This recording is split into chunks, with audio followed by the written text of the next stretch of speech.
Hello and welcome to another edition of Unpopular Review Entertainment, ladies and gentlemen. Tonight we're reviewing a movie by Ray Allen. I think it's the only movie Ray Allen did, but it's an interesting movie because I think it's a '90s icon movie. I remember a lot of people talking about this movie back then, and there was just a lot of back and forth to this, and it was a good time.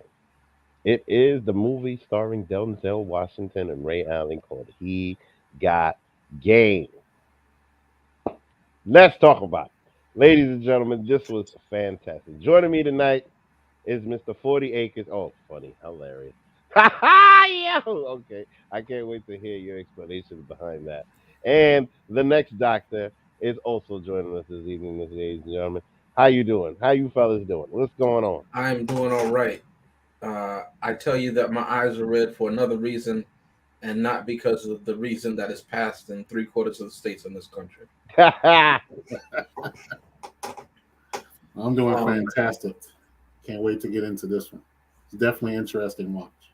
yeah, this is a 90s icon movie. I think it holds up Yeah. um, even today, and I'll more on this later, but I'll say that I think it's actually a coming-of-age story that doesn't really get the credit that it deserves. Mm, I agree.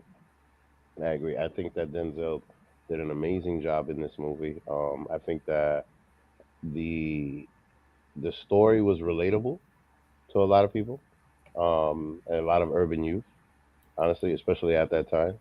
So I think that's one of the reasons why this movie really hit hard. Um, and everything that happened too, like just a little snippet. One of my favorite parts is when Denzel punched out his girl's brother. Like that was just hilarious. The way that he just like cocked him in the neck and then knocked his head. That's a pre-equalizer move. Yes, that was just buck wild. Like I was just like, okay, That um, wasn't really her brother, though, right?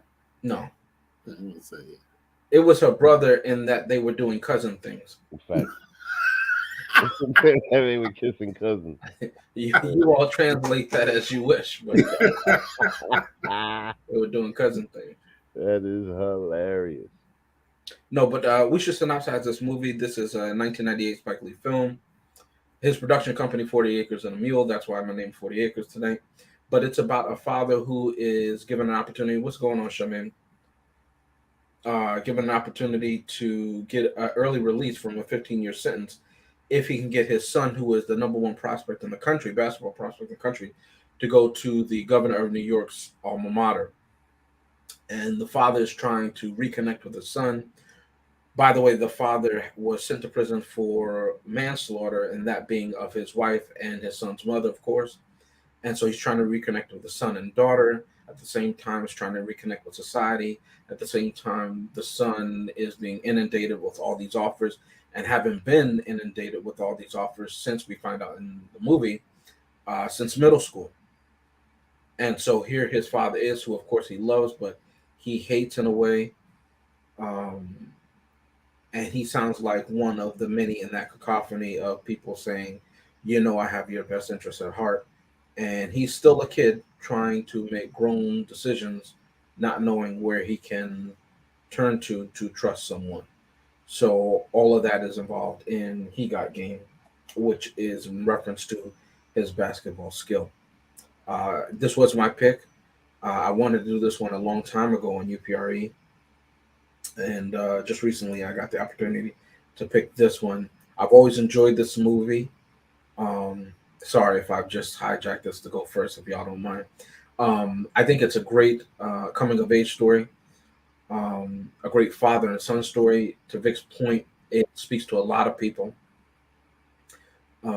especially if you didn't grow up with that father in your household. They grew up elsewhere. You generally, or at least I'll speak for me, you look and you take the best of the male examples around you. And in this movie, you see all of these different male examples in Jesus' life. You see his actual biological father, you see his coaches, you see all the coaches and agents and celebrity basketball players There are other influences. You see the neighborhood fathers, which is the same Big Time, and he's driving around in the Benz. And we don't know exactly what Big Time does, but we know it's not necessarily legal, right? We see his teammates. We see all of these different people. And so Jesus is trying to glean the best of all these different things. And so he makes mistakes. He does the best that he can. And we see this mirrored with him and other people. And this goes back to a conversation that Jake, played by Denzel Washington, and Jesus, played by Ray Allen, they say to each other when he says, Jesus says, the son says, how come nobody in the losing locker room ever thanks Jesus? And Denzel says, people make mistakes. Why can't they be forgiven? And we see this time and again in this movie. And that's one of the things I really like about Spike Lee films. It's almost like he's literally just placing a camera in front of people and letting them be people. Mm. Nothing is hyper realized. Nothing is over the top. It's almost like we're watching documentaries of people's lives in whatever chapter they happen to be in. And in this one, I really, really did enjoy it because there was a lot of emotion going throughout. And granted, it was never sports prospect, but I can only imagine the amount of pressure they had, seeing how you have the normal pressure of being at that time in your life, graduating, trying to figure out what you're going to do, and everybody expecting that you already know the answer or that you should, let alone you being worth potentially millions and millions of dollars, and how love, um, proximity, all of these things are co-opted into the commodization of flesh.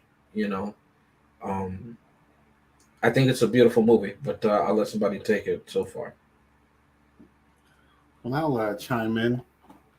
I never saw this movie when it first came out, so this was my first time seeing it, and it definitely captured that era of the '90s. Uh, it was cool seeing all of the coaches and players in their younger state, doing cameos in it. I thought that was a nice touch there. Um, you know, going piggybacking on what you said about putting just a camera in front of people, I definitely think it captured that because it captured the selfishness of a lot of humanity. Everyone wanted their piece that they felt like they were owed. Mm-hmm. You know, even the people that you thought or that Jesus thought were just there for him because of who he is, his family, you know, the uncle wanted a part. The aunt, she made it clear that she was just there. That was awesome. But, that was quickly shut down by the uncle saying, no, I want my piece. You know, then the father steps in, reconnecting. And then that's overshadowed by, I also want something from you. The girlfriend there for him. Don't know how long the relationship has been, but seemingly for a while. And then she crops up, hey, I need you to do this for me. Everyone wanting their piece of him. And, I think that was, like you said, it was something that, when you're going through that time of your life, not only are you trying to figure out what you want to do, he had to take care of his sister, and, just being a young man in that situation. I mean, I couldn't imagine having that type of pressure. It was crazy.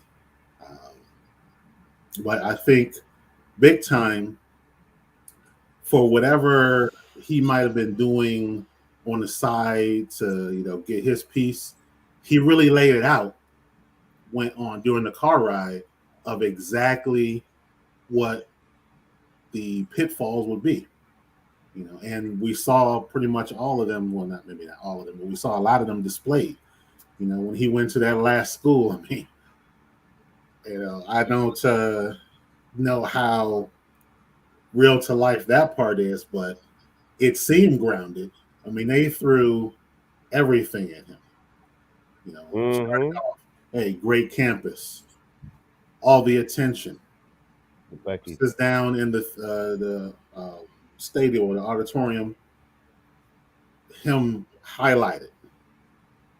Then the party later, the room, just the women just there for him. I mean, it was just like everything was laid out for him, and I mean that's quite a temptation. I don't know how many people they could just see that and not immediately jump on that. You know, going to the NBA. I mean, you come from nothing and you have the potential to make millions just by signing on a dotted line. And I think it is a credit to the way they portrayed, his mother and his father, that he was still grounded. He still saw everything and he still paid attention. You know, Initially I was like, okay, his girlfriend, I kind of got the vibe, okay, what kind of piece does she want? And then when she said that, I was like, okay, she must be getting some kind of kickback. And then we see later that, she's actually involved with the person. Um, I mean, they're even flirting in the pool while he's, being romanced by the agent, and he comes outside and they're still flirting in the pool. I'm like, man, that is brazen. But later in the movie, he's like, yeah, I saw all that. You know. But throughout the movie, you never really know what's on his mind. Like he kind of, is standoffish and say, I'm still making my decision, but you never really know where his mindset is. Uh, but at the end, it does kind of wrap up nicely with, he did pay attention to his parents. And I think his parents were part of him, and even the sins of the father, the momentous occasion in their life was, the accidental death, the rage that led to that. You saw that when his sister, you know, made the comment about, we're going to be rich and, I don't need to go to school. He immediately lashed out. You know, Same kind of thing with that his father did. But he also recognized that that was an issue, kind of like his mother's side. So I think it was really well done, especially having seen it for the first time, thinking about that era, thinking about where he was in life.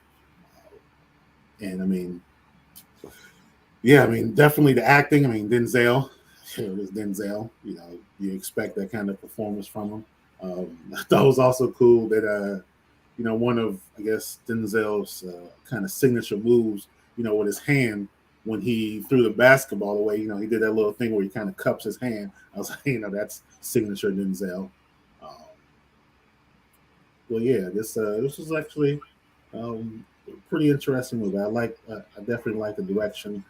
Pacing was great, and the content of it, the story was spectacular.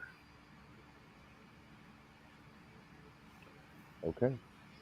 Well, I guess just to recap on what I was saying before, the one thing that I really appreciated about this movie more than anything was the uncanny way of expressing the culture of exploitation that we have in this country. Like to a severe level. And like you guys were saying earlier, from the sister to the girlfriend to from to the school to the governor. I mean, and mind you, not just Ray Allen, the way that Denzel was exploited by the governor. Hmm. I mean, like that whole situation was crazy because he promises him freedom, then gets what he wants, and then doesn't give it to him. That bothered me. That really On the hurt me. technicality, oh, he didn't sign. Yeah, no, I He mean, didn't like sign. he's the governor. You could sign on the dotted line and make it happen, but they didn't do it. You know what I mean? So like that was shady. That was grimy. Even though the old man got what he wanted. Which is messed up because it just goes to show you like, once people don't need you anymore, then that's it. You no longer have value. And it's messed up to say that, but the reality is that that is a very, very big part of the culture. Probably not just in America, but I think globally now. To be honest with you, because I personally feel like everybody's about self. You know, I would love to be proven wrong, to be honest with you, but I definitely feel that way. And this movie came out in the late '90s, so this is an amazing, amazing thing. And what I was saying earlier is that this is relatable because I know people that are very good at basketball, and they had like somebody to be tough on them. I know a friend of mine that used to run up and down the streets of Brooklyn, dribbling his basketball on his weak hands because his brother kept pushing him, kept pushing him, kept pushing him. Kind of the way that Denzel was pushing Ray Allen, when they were showing him when he was a little boy before he killed his mother. Um, because I guess he could see the talent in the kid, and he went real hard to push him, kind of like Tiger Woods' dad. You know what I mean? Or like Serena Williams' dad. Where they just go extra, extra hard to try to make sure that these kids can do well, and he did. Unfortunately, he ended up getting locked up and having to serve time and having to deal with all of that. But it's very relatable. It's very inspiring, and I really like this movie. And I like watching it. I liked watching it back today because now that I see it through a quote unquote old man lens, I enjoy it even more. Yeah. Yeah, I don't know if I could have appreciated it the same way when it came out. That 98, that would have been, year after graduating high school. Mm. You know, I definitely don't think I would have had the same mentality looking at it like, oh man, I mean, you know what though? I feel like it hit different back then because Ray Allen was playing. You know what I'm saying? Like he was a basketball star, and then a lot of things. I think a lot of it we were judging like his acting skills because Yeah. it was just. I mean, because I mean, mind you, now that he's not playing anymore, and he's like, you know what I mean? Like I think like it hits different now because of that. But I really think that one of the main things that generated an enormous amount of attention to this movie was the fact that he was a current player. Does that make sense? I mean, I don't know. I would have to ask somebody else that watched this movie at that time, or other people as well. But I really think that that was a big draw, to be honest with you. I mean, I'm sure it was. That and Denzel, yeah, Oh yeah, of course. it was definitely the draw. Yeah.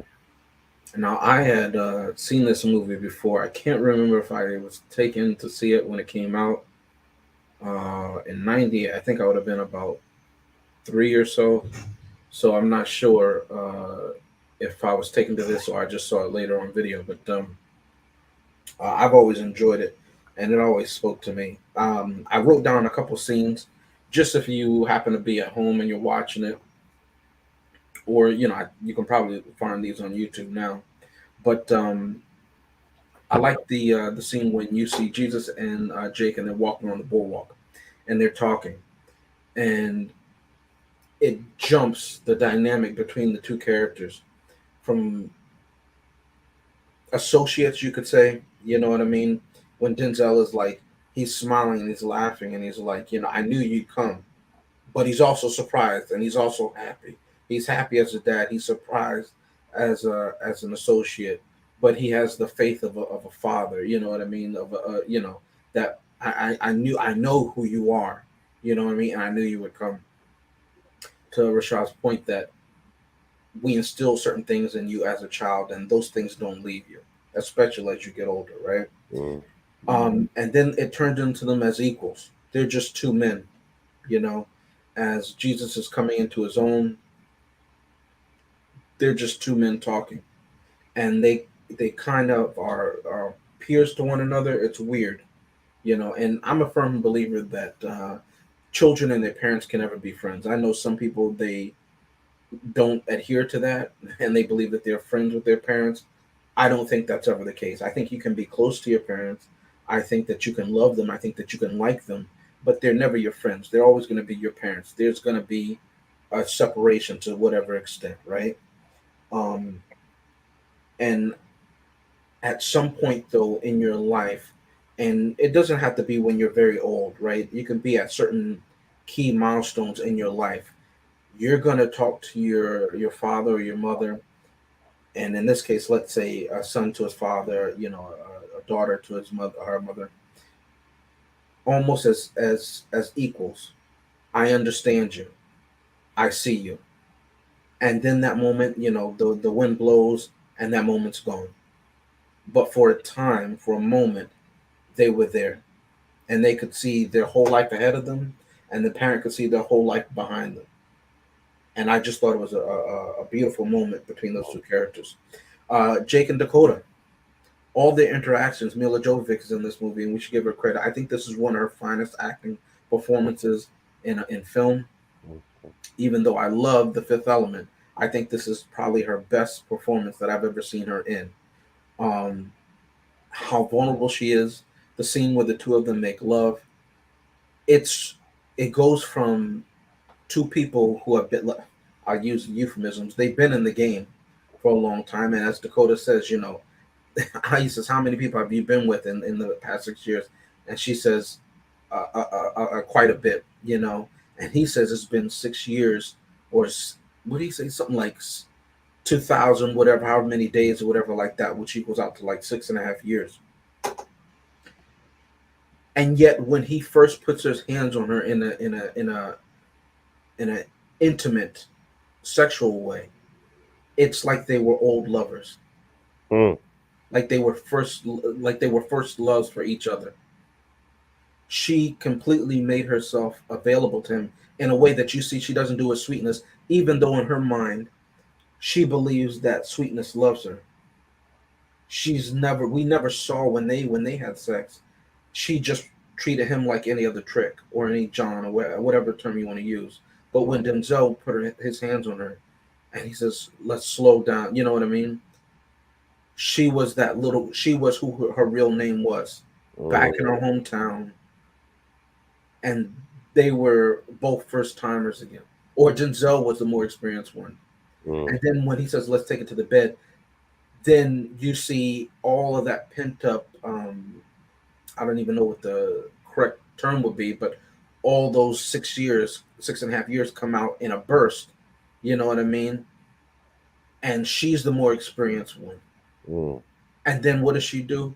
She comforts him almost like a wife does, and she brings him back and reminds him of his masculinity, of his manhood, of his Mm. worth, and she gives him that testosterone, that eroticism that he needs.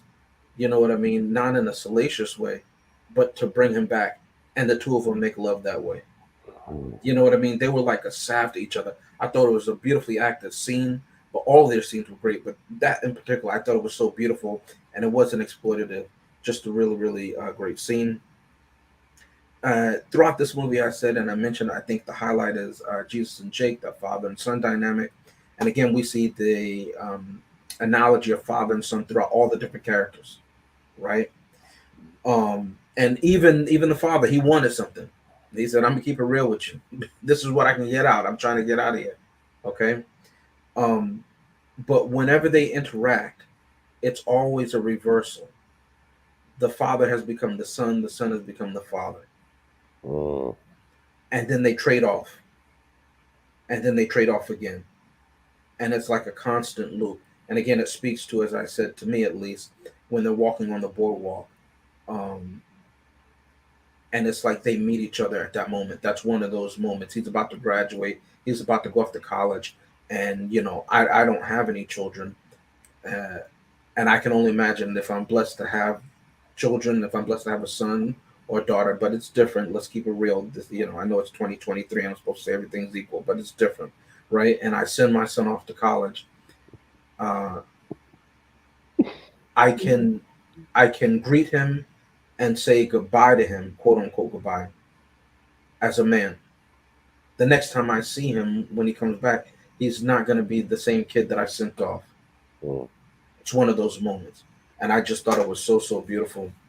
And just to quote, um, When Denzel first goes to that hotel, it's run down. I imagine Mickey Mouse and all his friends are there.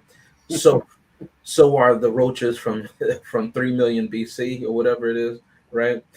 But he sticks his head out the window and he hears the sound of the city. Now, this is something I imagine everybody who's born in a big city or lived in a big city, and then you move somewhere, let's say Maryland, and then you don't hear anything but crickets at night. It's very hard to go to sleep. Okay. So for New York transplants, you know what I'm talking about. Okay. And when I first moved to Maryland, it was so hard to go to sleep. You didn't hear anything at night, and you're so used to hearing stuff at night. Whereas people who don't usually hear that, they can't sleep in the city, Hmm. right? But he sticks his head out, and it's unregulated noise. Whereas in the prison, there's noise, but it's regulated, and he loves it. He delighted in opening up the door that was barely on the hinge. You know what I mean? That you could blow on it and it's falling over, right? But he delighted because he could open it and shut it, lock it and unlock it Hmm. according to his own will, right? And he sticks his head out, and then the sound just evaporates. There's not even music playing. It just all goes away. It's muted. He takes a breath in. I'm sure it's funky as hell, but it was freedom. And he goes, "Thank you, Jesus." And then it cuts over to his son. Just love that moment. It was just a beautiful moment.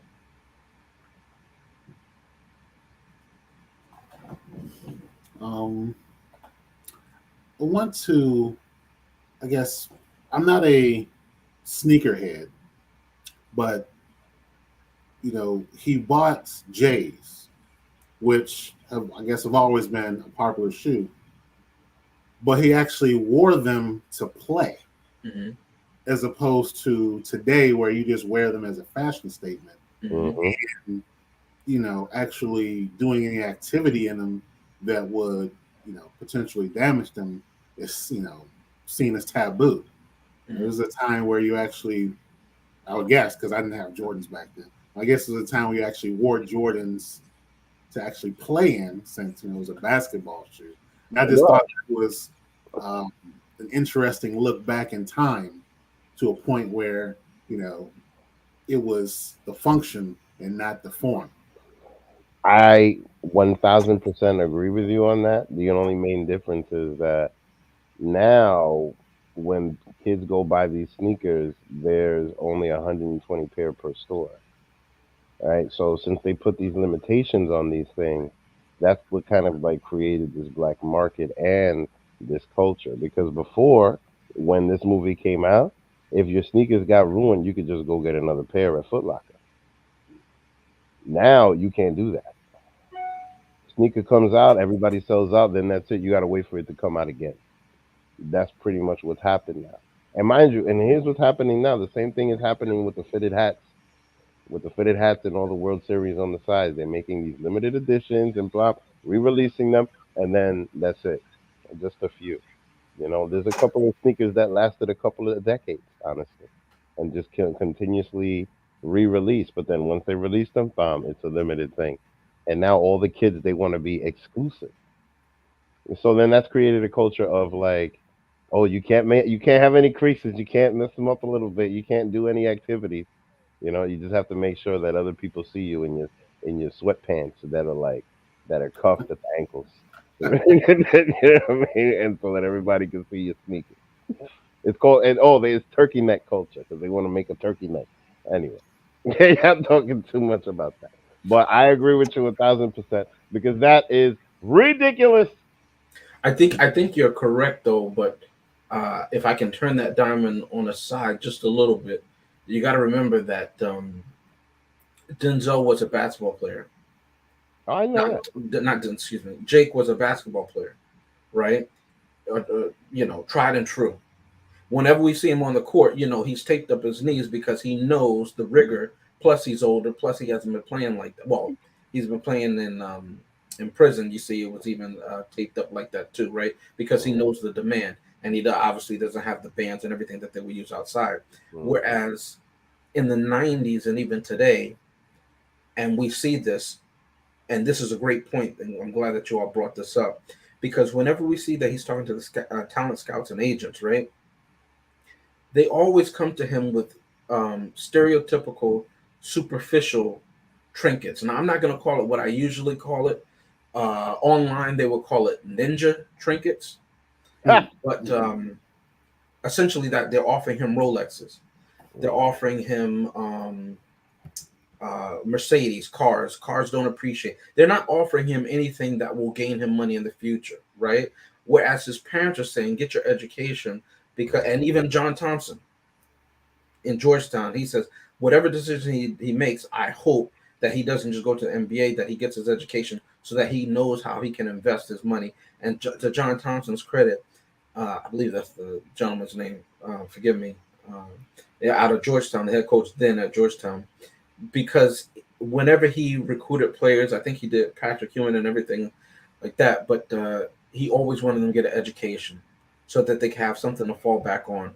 Because it was guaranteed that they were going to go into the NBA, but it wasn't guaranteed that they would know what to do with their money and how to invest it. And I think when somebody does something for your benefit, which does not benefit them, that is an indication that they have the best interest, maybe a sign of love, right? But it's very interesting because to tie that into the sneakers, most people who buy Jordans are not basketball players. They Mm-hmm. do it because even though it's a lot of money to them, it is not a lot of money, right? And so it is the an outward flashy indication that they had an extra however many hundreds now to spend on something that most people in their same neighborhood can't afford, right? It's the buying the Cadillac with no garage of your own to park it in, right? Mm-hmm. It's buying the Gucci or excuse me, or going to a certain section of town where they make Gucci knockoffs, uh, Oh, Canal and Street. getting that. Yeah. Mm. So it's something that we see again in depending on your community because it is the only thing you could do. Much like people who sleep around because you don't have any autonomy of self, you feel. So that's the only thing you have control of. Much like people who cut, you know. So it's all woven in there, and I like how Spike Lee does that because nobody is beautiful, but the fact that they're all bruised up in some way. I forget the Japanese art form that's called. Uh, they're all beautiful in their own ways, right? So I'm glad that you all brought that up.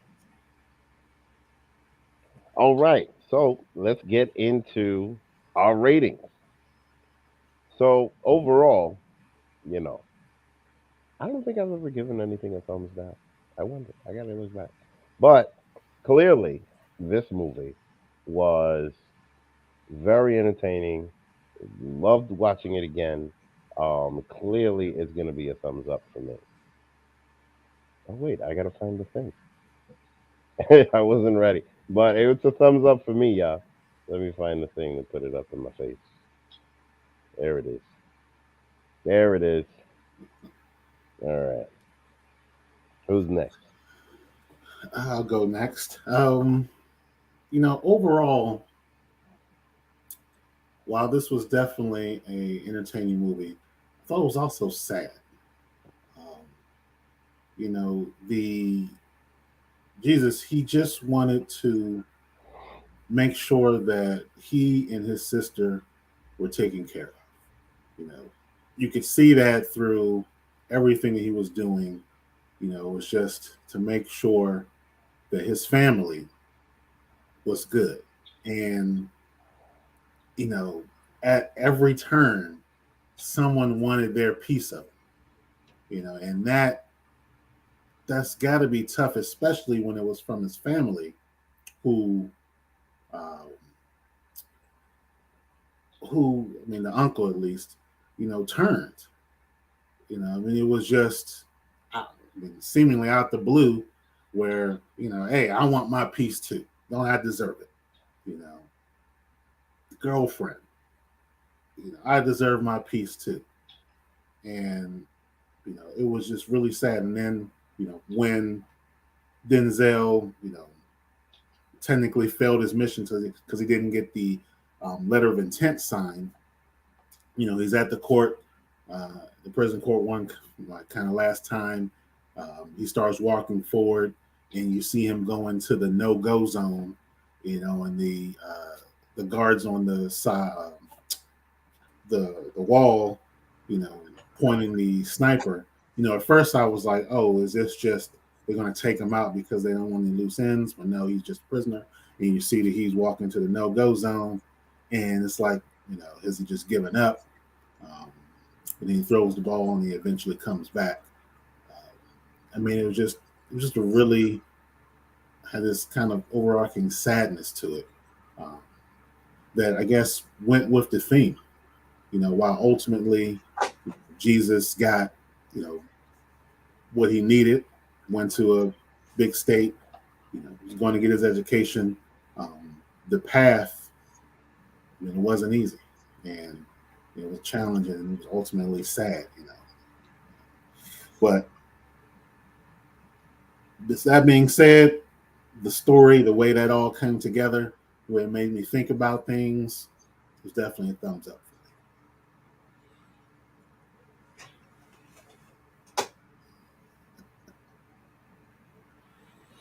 Now, to Rashad's point, you know, and my video cut out right before Rashad said he cried like a baby.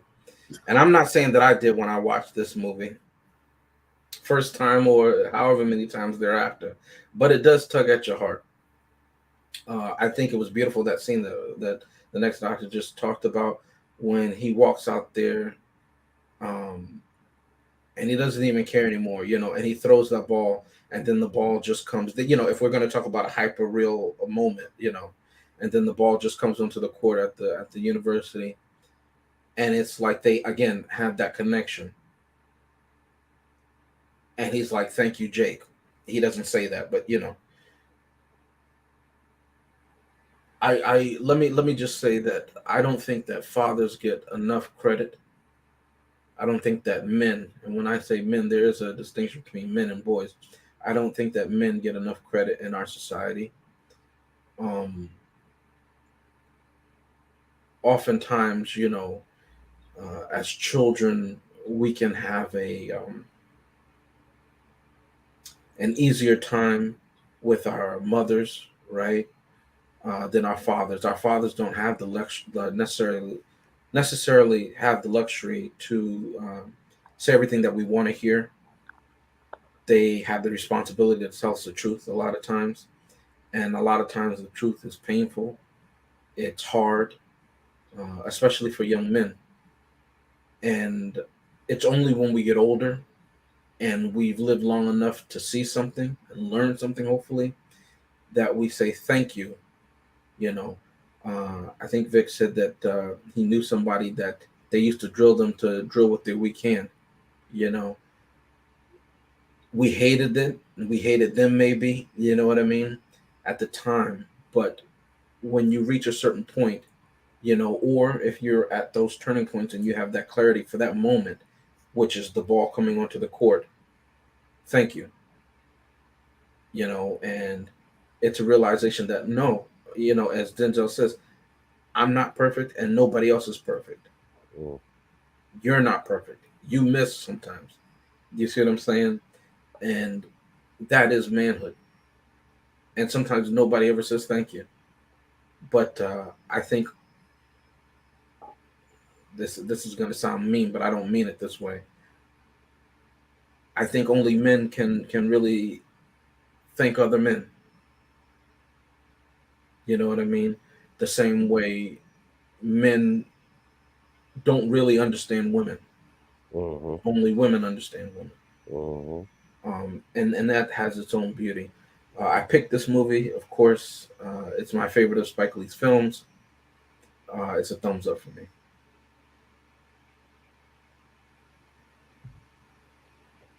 All right, three thumbs up across the board, ladies and gentlemen. I told you this movie was good. Go watch it.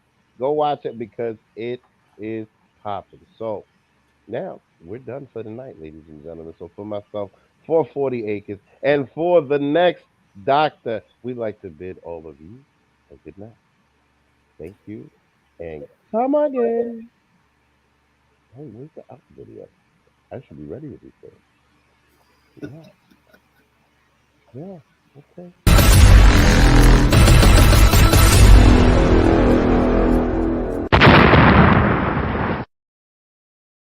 Some viewers may find the following video disturbing. Viewer discretion is advised.